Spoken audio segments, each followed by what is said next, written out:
welcome to Sunday night's Hotline Live with Record Sport. My name is Daniel Coe. I'm delighted to be joined by the one and only Keith Jackson. Keith. Good evening, Daniel. Good evening, Sunday. Swanee. Good evening. We're also joined, as you say, by Record Sport's Craig Swan. Swanee, good to see you. Still your thunder, Daniel. Yes, good to see you both. How are you? Very good. It's always good when we have Swanee on. It doesn't happen too often enough, Swanee. That's all I'm saying. We want you on every night. So I'll get talking to the powers that be. Wouldn't bother. It's obviously Scottish Cup weekend. I think the best place for us to start, Keith, is obviously earlier on today. Rangers. I've caught up with Record Sports Andy Newport a little bit earlier on after the full-time whistle at Ibrox. We'll come to that. And we will obviously talk about Celtic's win over Dundee, which I know you were at, Swanee. But I say to Andy, Keith, real soul run for Queen's Park. Yeah, I mean, that was torture. Listen, I don't think it'll have taken away the shine from what happened at this point in last season when they went there and won, but it was almost like that was getting their comeuppance there. And I have to say, I watched it, and I'm in danger of having to eat a slice of humble pie where Danny Rowe's concerned. I did say right at the start, when before his appointment was confirmed, that I was struggling to see what he had in his CV, which justified him being a contender for a role of that size, at a club of that size. He's done a terrific job. And I don't think anybody should be getting too carried away because he scored 8 goals against the team bottom of the championship. But that all said, Dan, I look at the progress of that this side has made in this. Well, I was going to say a year, but it's not been a year since Danny Rowe went in. And I looked. So if your judging point is the Philip Clement side, which got popped out of the cup this point last year, and you look how what state Rangers are in now, and it's funny because I saw some people saying, "Oh, Philip Clement's doing well at Norwich. They should never let him go." These people have forgotten Queen's Park last year. It was absolutely necessary that Rangers made changes. They made the wrong changes. But Danny Rowe, the job that he's done in a short space of time is pretty remarkable. And, having said that, you've got to remember the context here, and the context is it was Queen's Park they were playing today. I think if you look at the changes in personnel, the sort of massive uptick in the levels of quality in that first 11 now in around his squad, they're in good shape. They're in good shape, and that big Ryan Nadiri, again, it will need to be kept in the context of who they were up against today. But he looks as if he could be a real find, a real finder. I looked at Chukwueze in the middle of the pitch, excellent. Romans at left back looks excellent, but the big boy up front, Nadiri, what I like, Dan, what I'm impressed, and again, we'll see it. In bigger matches against better opposition. But he's got a lovely touch. He's got a great work ethic. He's prepared to drop in a link-up play. But his first thought, as soon as he's done that, is get myself into the penalty box, get in between the posts, get myself into a goal-scoring opportunity. Rangers haven't had a striker like that when was the last one? Morelos.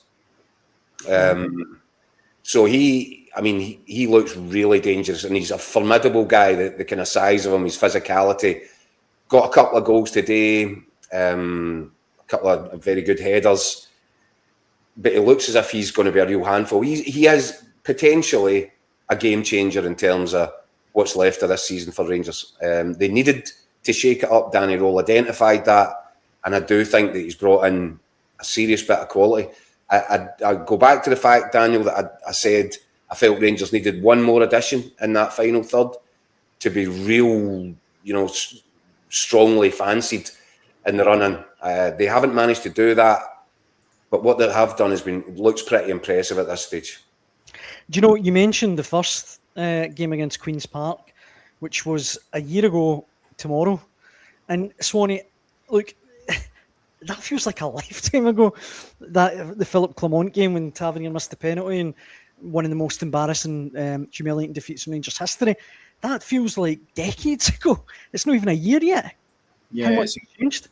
Yeah, it's incredible. Even in the months from the other part of the season, when we were on here discussing the debacle that was at Russell Martin, Rain at Rangers.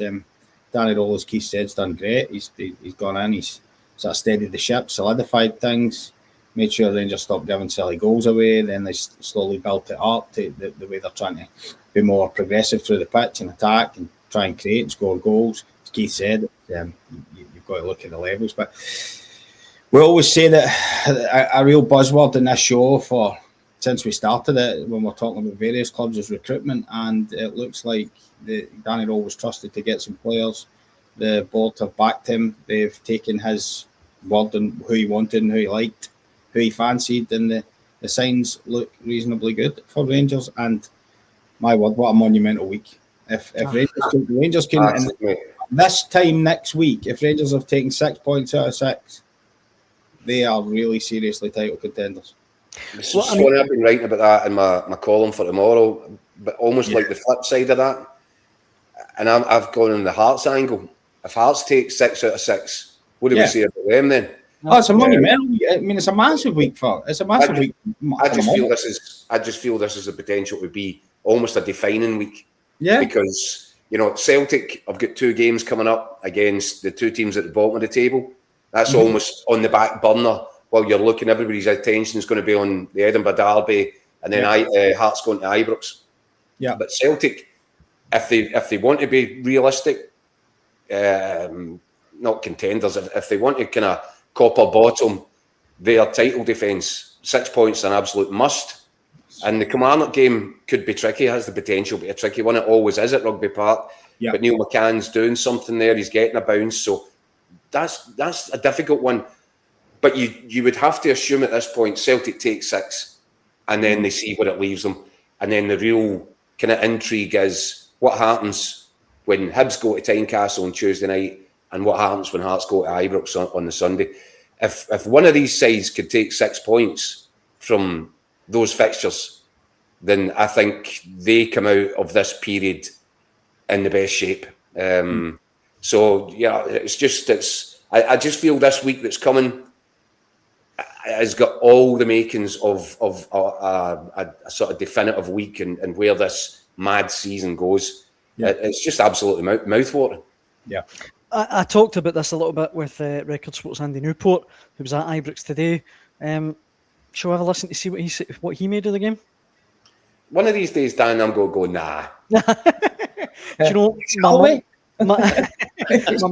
my dear mum, who watches the show now and then, says, stop asking for permission to show the clips. Yeah, so, just play it. Show the clip, Daniel. Show the clip. That's the ball. Joined on the hotline live now by the one and only Andy Newport. Andy, I found myself pretty much from the 20-minute mark onwards thinking of that Simpsons meme where the kids are all saying, stop it, it's dead, stop it. It was a sore one for Queen's Park today. Yeah, it was. It was a heavy defeat. They enjoyed themselves here last year. They feel that they got their revenge in some style. Listen, I think that was the sort of big fear that if this Rangers team that we know that can be isn't the most free scoring of teams, especially from open play at times. If they got themselves bogged down, it could have been a bit of a sticky one. But as soon as they got the opener, the floodgates pretty much opened, and it turned out to be a pretty sore one for Queen's Park in the end. Obviously, Ryan Nadiri got 2 goals today. How did you see his performance? I thought you looked like and I know, look, all due respect to Queen's Park, I know it's not top opposition, but I thought you looked a handful. Yeah, definitely did. I mean, listen, what I think you could say about Rangers strikers this season, whether it be Yusuf Termiti or Bojan Majowski, is that they're not desperate enough to score goals. Whereas I think you could see from Ryan Nadiri's performance that this is a guy who is absolutely hell-bent on getting himself in the box, getting himself to the front post or getting him to the back post to get the end of crosses.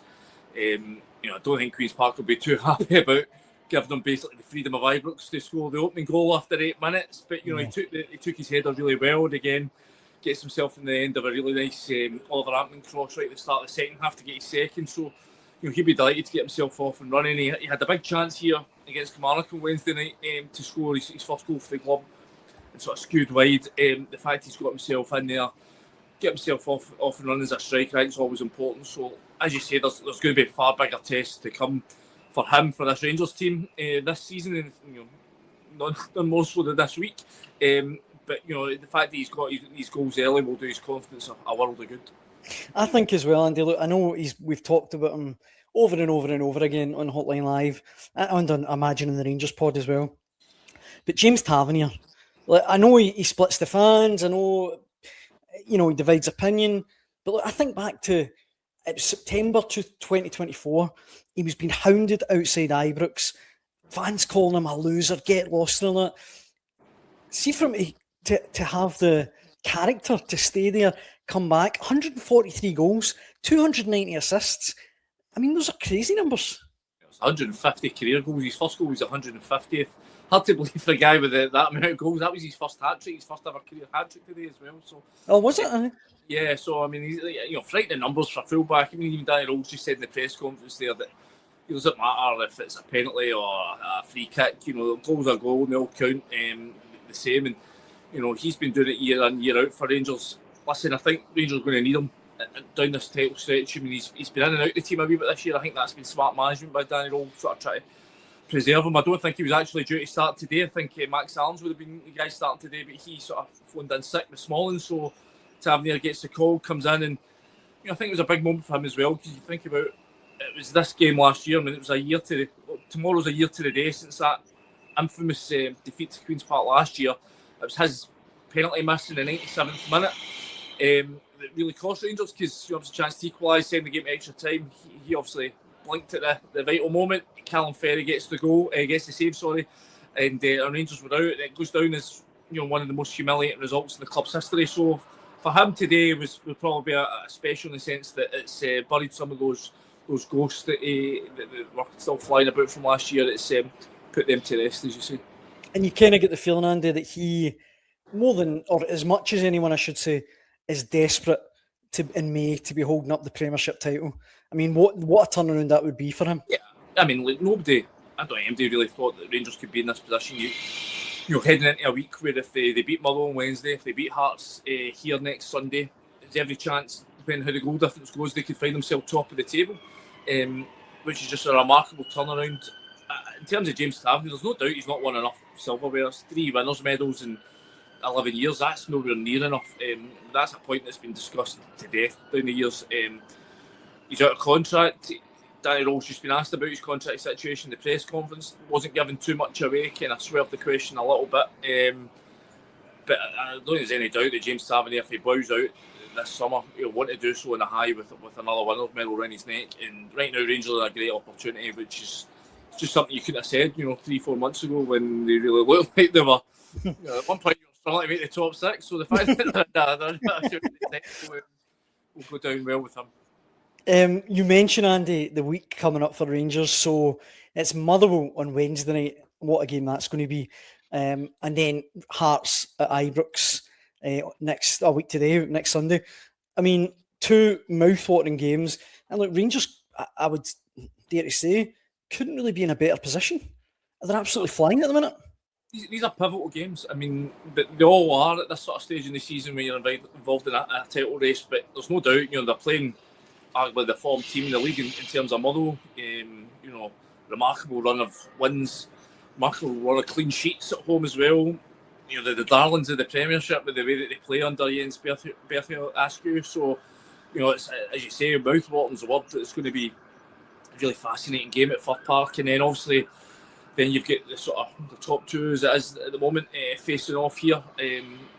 Derek McInnes's team. I was in Paisley this week to see them lose to St Mirren. I didn't think they were great going forward. I thought they were really resolute and gritty defensively until 10 the St Mirren's man advantage told, and they got that winner late on. I think they were great going forward, so I'm interested to see how it's going to play out. Obviously, they've got the Edinburgh Derby on Tuesday night. They'll be without Craig Halkett. That's a big loss for them. It's going to be interesting to see how that one plays out. But listen, Rangers have got themselves back into a position. If they let it slip from here, I think they'll be kicking themselves because, having got off to such a poor start, no one expected them to be in around this position at this time. But there's still a long way to go. And if they let it slip now, does that does that rule them out? The Hearts then going from strength to strength and canter off into the league. It's going to be so fascinating to see. But listen, I think Danny Rowe, you can sense from the way he's talking, he believes in this group. They've strengthened in January. They've added to the areas of the team where they needed to strengthen. You look at Ture Romans coming at left back. He's had a really solid start to his career so far after making his debut on Wednesday night. Tochi Chukwani gets himself a goal today. Unfortunately, I get a 2. I think Matty Shields takes the credit for the OG. But again, looks a real physical, dominant figure in the middle of the park. And then, Andrew Scott-Wilson didn't get on the score sheet today. Did so against Kilmarnock Wednesday. But again, another good run out for him. He's not played an awful lot of football, as we've said on the show a couple of times already. He's looking more and more like the player that Rangers thought they were getting. And then, as you say, Nadiri off the mark, running. It's what Rangers really needed, an extra threat up front. And, it's 12 goals in 2 games. Okay, Kelly down to 10 men in midweek. Queen's Park sort of struggling in the Championship. But so you can only, beat who you're up against. And Rangers are, at the moment, having been so poor at Easter Road last week, but have really responded well and looking like they're up for the challenges ahead. Andy, just before I let you go, you watch Rangers more than most. You cover them, obviously, regularly for Record Sport. How do you see the next 2 games going? Because sitting here right now, I wouldn't be at all surprised if Rangers won both games. I wouldn't be surprised, but I think they will have to be their absolute best to do so. Listen, Motherwell are where they are in the table, fully on merit because they've been terrific. And there's an argument to be made that if they can get a result against Rangers in midweek, that they're in the title race themselves. So, listen, it is absolutely no, it's no gimme for Rangers going there, far from it. And then, as you say, if they can get a result against Hearts, then I think you can pretty much say that they are, I think at that point you can say they're favourites for the title, but I still think there's such a long way to go. And given the way that the season has panned out, there will be some more twists and turns on the way to May. I'm absolutely certain of that. Aye, there's been such a mad, crazy season in the asylum of Scottish football. Who knows what's going to happen next? Andy, thanks so much for joining us on the Hotline Live. Safe travels up the road, and I'm sure I'll be annoying you again soon. Cheers, buddy. Plenty of comments coming in, guys, and if you're watching at home, you want to get in touch, let us know your thoughts, please do so. Let me throw a couple of these at you. Rangers Easy OK says the 4 new signings all look the part. The physicality of the team now compared to the start of the season is night and day. Defining week for us, 6 points from these games, and I can see 56 happening. Sing the Blues says Motherwell away is a true test. We'll beat Hearts at Ibrox. SMP Goon Platoon says looks like we finally have a centre forward. That's the wingers that can throw the ball into the box for. And David Gillespie asked Keith if you're still sticking with Hearts for the title. And just finally, Scotland the Brave, he's having none of this Rangers chat. He says Rangers are only in this discussion due to Celtic taking on Nancy. Martin O'Neill's not lost a game yet in the league, and he has the better head-to-head against Roll. Roll's not beat him. You failed to mention this. So there you go, we mentioned it. Right, okay, let me address it. Yes, at this moment in time, I'm still on the Hearts horsey. And I'll tell you for why. One, obviously, they're sitting in first position, 3 points clear of Rangers. But I think there's more likelihood of Hearts getting the results that they need from these next 2 games to kind of cement that position. And I fancy them to win at home to Hibs. They owe Hibs after the last Derby game. I know that they'll be missing Craig Halkett, and that is massive because he's been such a big performer defensively. But I think they'll cope. I think they'll deal with it. And I think they'll get revenge for the last game at Easter Road. And that takes them into the weekend. Rangers, on the other hand, Dan, and there's a lot of platitudes and a lot of people saying nice things about Motherwell. And deservedly so. They've been terrific. The style of play has been terrific. But when you actually drill down into the numbers, it's frightening. Frightening. Especially at Fir Park. The last time they've lost a league goal at home was against Falkirk. Do you know when that was? Go on. October the 18th. Wow. It's the last time they conceded a league goal at home. Wow. They've subsequently to that beaten Dundee United 2-0, Hibs 2-0. They've had 1 draw, that was 0-0 with Hearts. 3-0 Livy, 1-0 Dundee, 2-0 Celtic, 2-0 St Mirren, 4-0 Kelly. That's an aggregate of 16-0. Wow. So Fir Park is the one place that Rangers probably don't want to be going this midweek. I think, I hear Andy saying they'll need to beat their best. Even Rangers at their best, they're going to get a real game there. So what I'm saying is, Dan, if Hearts can walk away with 4 points, beat Hibs and get a draw at Ibrox, I think that would be a great week for Hearts. Yeah. And I think it would send them into, what would that be, 11 games to go? And they'd be in a real strong position. So that's why at this minute in time, I'll go with Hearts. But as I said previously, I'm jumping horses all over the place. It might well happen again, but I think Hearts remain in the best position, i.e. they're in first place, so obviously they're in the best position. But I think you know what I mean. Keith, is there any sense that the timings of the game may influence others? Where Hearts Hibs being on Tuesday and the other ones being on Wednesday. By that I mean, should Hearts slip on Tuesday, the bounce it gives to Celtic and Rangers get into Wednesday probably makes them more positive. Whereas if Hearts go out and emphatically beat Hibs and throw the pressure right on to Rangers going to Fir Park, for example, does that change? Do you think that makes a difference? I know it shouldn't, but at this stage, it does, Swanee. You know it. I know it. I mean, it's been a while since you and I have been able to cover a proper title. Yeah. But these are the kind of swings and roundabouts. Yeah. Absolutely. And it was all I think if Hearts go out and get a really good emphatic performance and beat Hibs on Tuesday night, if they do, I think that puts an awful lot of pressure on. And it's more so Rangers. I mean, you would expect Celtic to deal with Livingston on. Well, we'll come to Celtic later, but you would expect them to deal with Livingston at home. Celtic have been pretty good at home, results-wise. But I would certainly ask the question of Rangers. And I think, should Hearts beat Hibs and then Rangers go and deliver a performance at Fir Park and win, that just really sets them up brilliantly for Sunday. It basically lays the table for Sunday lunch, doesn't it? Yeah. But I think you're totally right. What I would say is, Swanee, I'm not sure that it needs to be an emphatic, a big win. Anyone, I suppose. Anyone. So which was the 94th minute, I think. A last minute winner, 100%. Yeah. All Hearts need to do is stick another 3 points on the board. Yeah. However they get there now, all the better if they turn it on against Hibs and really enjoy the occasion. Very rarely do you get that, especially when so much pressure is on. Hearts just need to win. They just have to do their own thing, Keith, don't they? I mean, I was thinking prior to the game in Paisley, there was 15 games to go, and I was even thinking, if you're Hearts, you just think 10 wins might get this done. If Rangers play Celtic, it depends what wins you win, obviously. But it's hard to see Rangers and Celtic going through the rest of the season flawless, and they've got to take points off each other. Yep. With 2 more games to go. If I'm Derek McInnes, there's 14 games to go. I'm just saying, then win 10 games, you'll win the league. Yeah. Mick Gannon was saying the other night, Swanee, I said 85 points probably wins the title, but Mick thinks it might be even less than that. Yeah. I don't know. I just do feel there's a difference between doing something that will always be remembered or producing a season to be remembered. A critical difference between that and doing something that will never, ever be forgotten. Yeah. And that's where Hearts are right now.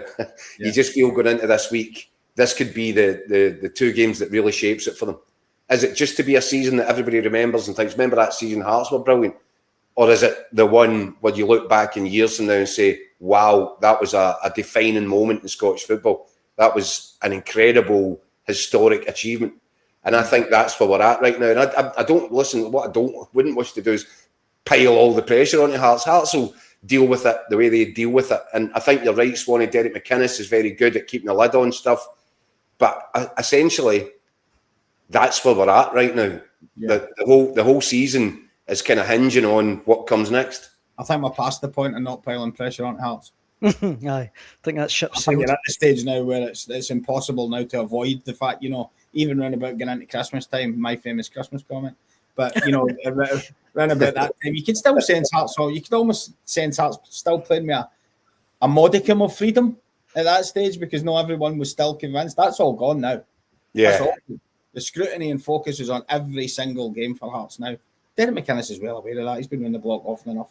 But it's whether the players in his dressing room will be able to cope with it. That's the big thing. I think the pressure is the same on all, not the same, but a similar level. Yeah. None of them can afford mistakes now, and they all know it. Brilliant, isn't it? Yeah, it's amazing. It really is amazing. And it's buckle up and enjoy what's to come, because however this plays out, it's going to be an incredible story. And wasn't it brilliant to hear Andy say as well, if Motherwell win, they become a factor as well? I mean, it's just great. He's not wrong. Aye. In the middle of February, I mean, we don't think that's going to happen. I certainly don't. But I mean, how great is it when they're up there battling and fighting, and and Rangers are going there on Wednesday night, and people think, what a tough, for the reasons you outlined, Keith. It's a proper test that Rangers are going to get. Oh, big time. To watch this season, it's fantastic. Big time, Swan. And the other thing to remember is Motherwell ain't going anyplace. They'll be in that top 6. So everybody's going to have to face them, whether it's home or away. And so you've got teams in that 6, the top 4, 100%. You can't look into a game that any of them are involved in with any certainty that's a 3-point bank. It's not going to be there. So it is going to be a knot in your stomach and a lump in your throat between now and whenever this thing's decided. And very probably, I can see this going all the way to the last day. We mentioned Celtic a little bit earlier there, Swanee. You were at Celtic Park yesterday. In the comments, David says, by the sounds of it, you're counting Celtic out. The one thing I'll never do when Martin O'Neill's at the helm, you can never count Celtic out. He just, at least domestically, just working wonders, I guess. Every game he seems to find a way to get the result. Yeah. Although I think the more shrewd amongst the Celtic support will realise last night, I know it's a different competition before somebody has a go, but that would have been 2 points dropped.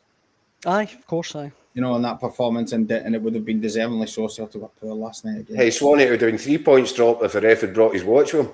Oh, poor. Well, I know I've seen a lot of arguments about that, but I think Kieran Tierney was down, wasn't he? So I know the sub. So yeah. Here we go. But, anyway, let's just say 2 points dropped. But Celtic didn't play well. They did not play well at all. And about 10, 15 minutes to go, I'm thinking to myself, Dundee just have to not make a mistake, or there needs to be a bit of Celtic magic that you didn't see coming, because otherwise Dundee were seeing it out quite comfortably and had a chance of 1-0 that Kieran Tierney stopped on the line. So, I mean, listen, there's new faces, there's changes. Celtic are still trying to find a rhythm, but it just looks hell of a disjointed at the moment, and there's no fluency. A lot was made of the pre-match with the boycott and such like, and there was a lot of empty seats. You always get empty seats in cup ties at this stage when in Celtic Park. I've seen it before. Maybe not as many as there were. I think the crowd was less than half. The stadium capacity, obviously the section, whatever you want to call it, Green Brigade section, Ultra section, whatever you want to call it, that was completely empty. Obviously it was going to be, and there was a lot of empty seats. But as I say, I don't put that down as the reason why Celtic struggled. Celtic started the game pretty well with intent without really engineering anything. But Dundee were really good as well. Dundee. That's what I was going to say to you. That's what I was going to say. And that would be the concern for Celtic fans right now, I think anyway, is you look at the way Dundee played, the composure, the way they were able to pick passes, the way they were able to play through Celtic. They didn't look intimidated by the occasion. They didn't look intimidated by Celtic. No. To me, I agree with you. I thought they were the better team. Yeah. And when a team like Dundee, who have been flirting around the wrong end of the table for most of the season, when they come to your place and actually dictate to you how this game looks, that's a problem. And that is a concern for me. And people will say, and I know that Junior Adamu, it's a brilliant goal. That's the first thing to say. Brilliant take. But I was saying, I've been making the point that I think the Celtic board have let Martin O'Neill down in terms of what they have failed to do in this transfer window. Yes, they've brought in bodies, but it's not the level that Martin O'Neill deserved. No. And look, I think it's going to be a struggle for Celtic, but Martin O'Neill's presence alone has galvanised that. Well, the footballing part of the club has been galvanised by Martin O'Neill. Yeah. He did give some players got the night off last night. Obviously, Engels didn't play. Maida didn't play. Well, I found that interesting as well after the transfer window that Engels didn't play. Yeah, I think Martin O'Neill said it wasn't really. But maybe it was. Maybe the boys needs a few days to clear his head. Maybe it's not. I don't know. There certainly wasn't a big deal made of it anyway. I'd expect him to be back on. Wednesday. But yeah, I mean the points are made. I mean, I actually happen to think that on very small evidence so far, they've actually got themselves a couple of capable strikers. Because Svanchara's touch looked good. Yeah, I agree. A couple of times he dropped off, he linked the game, a couple of lovely deft touches to get guys away. There was a couple of times where he pinned defenders when guys were all over the back of him and he was holding it in. But the guy's fed on absolute scraps in 3 games. He's literally no other clear-cut chance bar the one he buried against Falkirk. He never got a chance created for him against Hearts. He never got a chance created for him last night. And I think Celtic's biggest problem is supply. Mm-hmm. I think it was fair enough comment to say maybe Johnny Kenny wasn't up to the levels. Now, I don't know if these two will eventually, Adamu and Svanchara, will be good enough in the end, but they certainly look as though they've got a bit about them. But no striker's going to do anything without supply. And at the moment, that's where Celtic are really, really struggling. And that goes back to your point, Keith. I'm not going to trot out the same boring name yet again, Nicholas Kuhn. Well, on the evidence of you're not going to judge a boy after 45 minutes, of course you're not. But we're usually quite no bad at spotting a player pretty quickly. And I don't think Mvuka grabbed anybody with his first 45 minutes. But listen, as I say, you're not going to judge a boy after that. But Celtic, Martin O'Neill would have been wanting a ready-made somebody to come in there, bang, give him the ball in the first 5 minutes, zip the fullback and create something and get everybody up and, oh, here's a player. And it I find it interesting, Swanee. I said the other night that I'm yet to be convinced that James Forrest isn't the best option. And that usually happens around about this time of any season. At the start of the second half, Mvuka was taken off at half time, and at the start of the second half last night, the 2 wide men were Yang and Forrest. Exactly the situation Celtic were trying to get out of in the last window. Yeah. This window, still back in that situation. Again, okay, guys who made it was given the night off, and he would have. But, I mean, you would like to think that Celtic would have given Martin O'Neill proper, ready-made, go-gun players. Now, maybe I'm being unfair in Mvuka. Maybe it's just first night, wasn't quite at it, and he'll get good. But I didn't think the signs were fantastic initially. And there's creativity issues in the middle of the park. We talked about this the other week, about Nygren and things like that. It's not a lot. I mean, Rio Hatate and Paolo Bernardo were given a big chance last night to go in and, right, lads, it's time now. Step up and go and dominate this game and go make things happen. Didn't happen again. Yeah. No, I thought they get dominated in midfield, Swanee. Oh, Ethan Hamilton was the best player in the park by a minute. Outstanding. In fairness, it's a lot easier to break than create.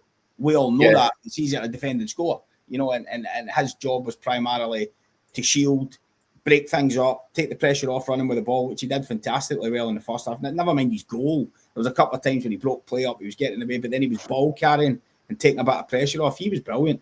And the goal was just the icing on the cake. I mean, he was the best player in the park. I know Tenetsky changed the game, obviously, with his moments, but over the whole 120 minutes, I thought Ethan Hamilton was the best player. But you're just expecting more from Hatate and Bernardo, and then Luke McCown's a beautiful return pass for the winning goal, but he's not done enough when he started games this season.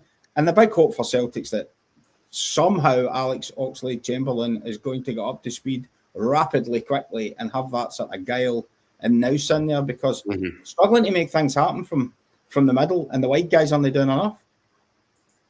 Yeah, listen, I've been banging the drum for Luke McCown, and I know what you're saying, Swanee, that perhaps he hasn't made the most of the opportunities he's had, but I'm continually impressed by him.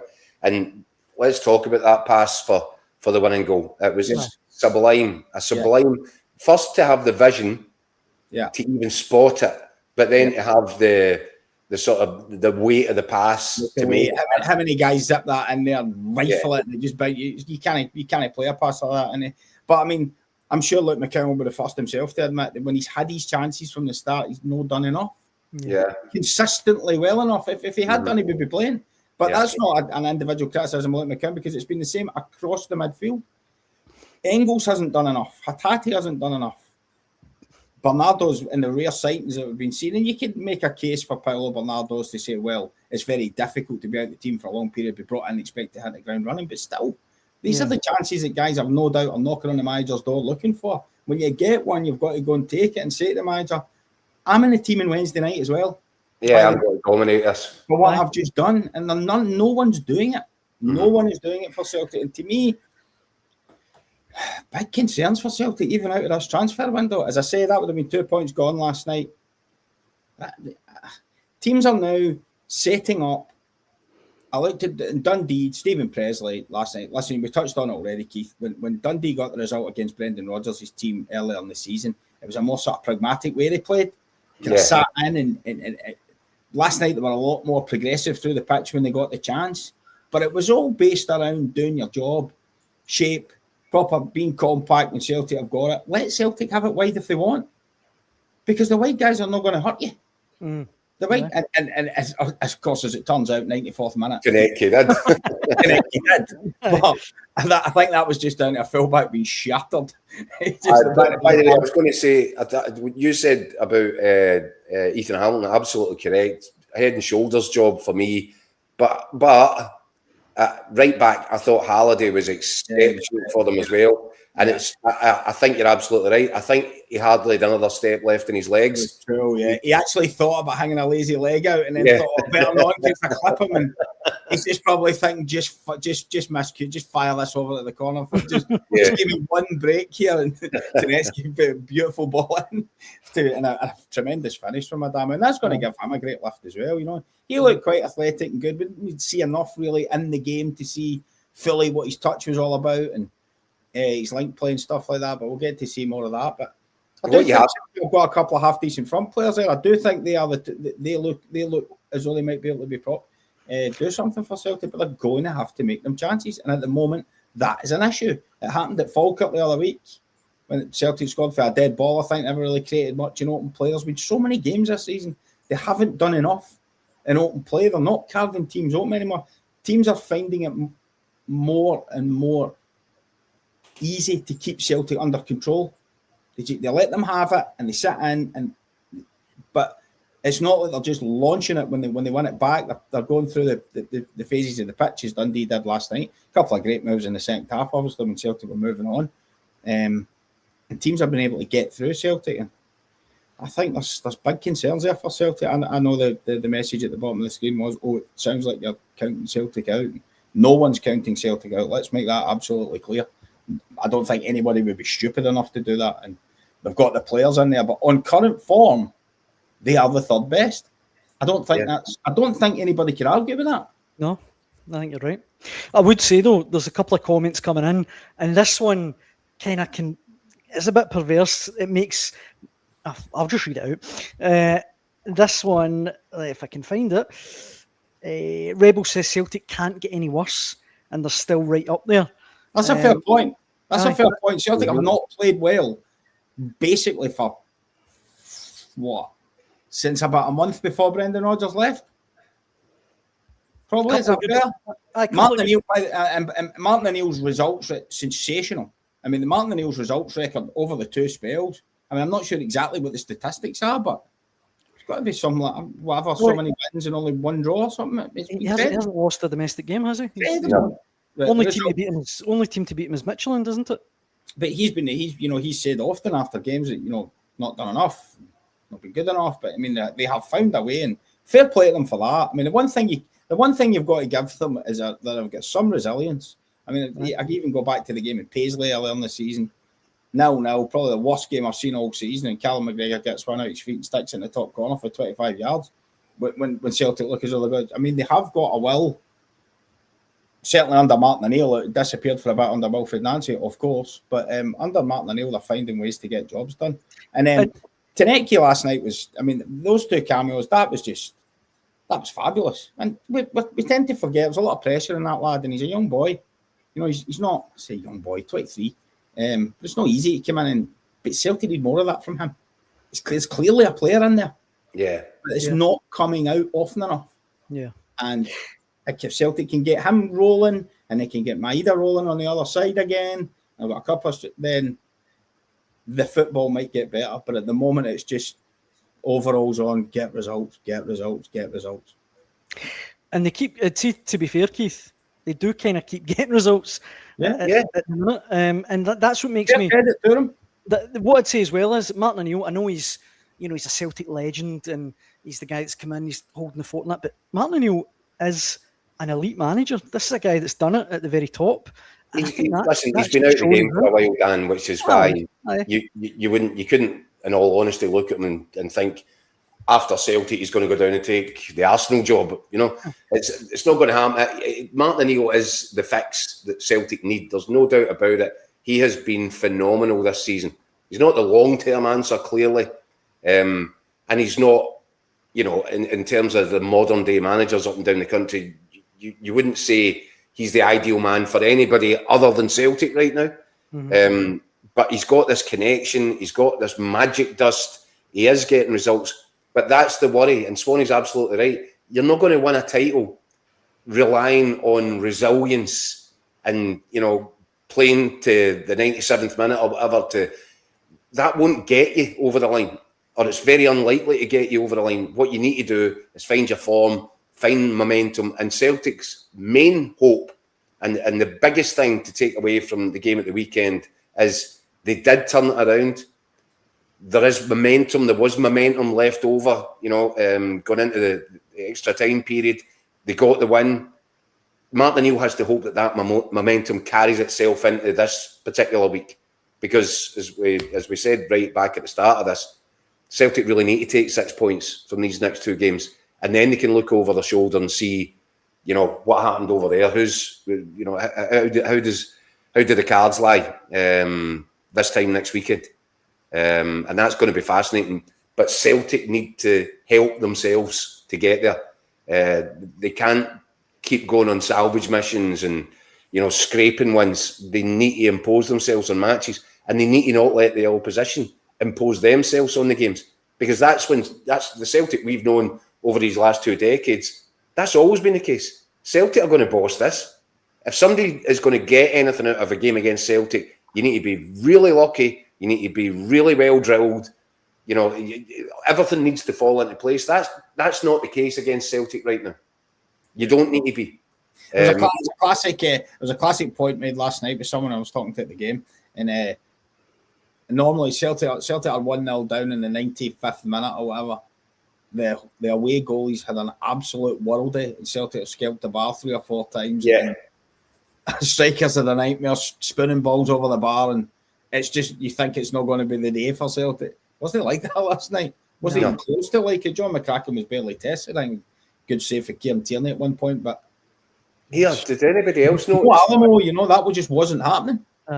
Did anybody else notice John McCracken and whatever he had on his posts? You probably wouldn't have caught this at the game, Swanee, but no. I don't know what he's smeared something onto the outside or the inside of his posts, left and right. I don't know if it was just one, but see, after he made a save, he'd go back to that post and he'd dab his gloves again with this. I've never seen it done before. It must be a thing. I'm not suggesting there's anything untoward about it, but I found it really interesting. I missed that completely. See, just before we finish, it was freezing. before we finish, guys, a couple of concerned commenters coming in. Friend of the show, Kel Gunn, says Swanee's bail still not been sorted out yet, and George says, Craig, are you in a jail cell? Daniel and Keith are in their houses. We will sort out a ransom for you soon, Tony. I promise. It does look a bit like that, doesn't it? Well, you've got the ironing over there. You've got over there, so it's better seeing this, is it not? I would agree. I would agree. We don't, obviously, don't have you on every night, Swanee, although we'd like it. So before I let you go, who right now is your favourites for the Premiership title? Oh, Put you right on the spot. oh, nice. If I was a betting man, which I'm not. He says he's racing postcard on. I'm going to say Rangers. Interesting. And Keith, you're sticking with your big maroon horse? Yeah, for this week. I'll go Celtic then. There you go. We've got everyone covered. We've covered all bases. Who's going Motherwell? I'll have a side bet in Motherwell. I'll get someone on tomorrow. Hang on, I'll ask my cellmate, Motherwell. Yeah. He's got Motherwell, nice one. Same man I wanted, I'd take his dinner. Like I say, we'll sort out a ransom for you soon, Swanee, I promise. No For tonight, though, that brings us to the end of Sunday's Hotline Live with Record Sport. Thanks very much for all the comments, as ever. They've been brilliant. We'll be back to do it all again at 6 p.m. tomorrow. A lot of people asking in the Scottish Cup draws, it's after Falkirk versus Stenhousemuir tonight. So the quarter-final draw a little bit later on. So stay tuned on Record Sport Online for all the latest news regarding that as well. Swanee, Keith, it's always an absolute pleasure. Evening, chaps. Thank you. Cheers. And we'll be back tomorrow. Hope you can join us then. Cheers.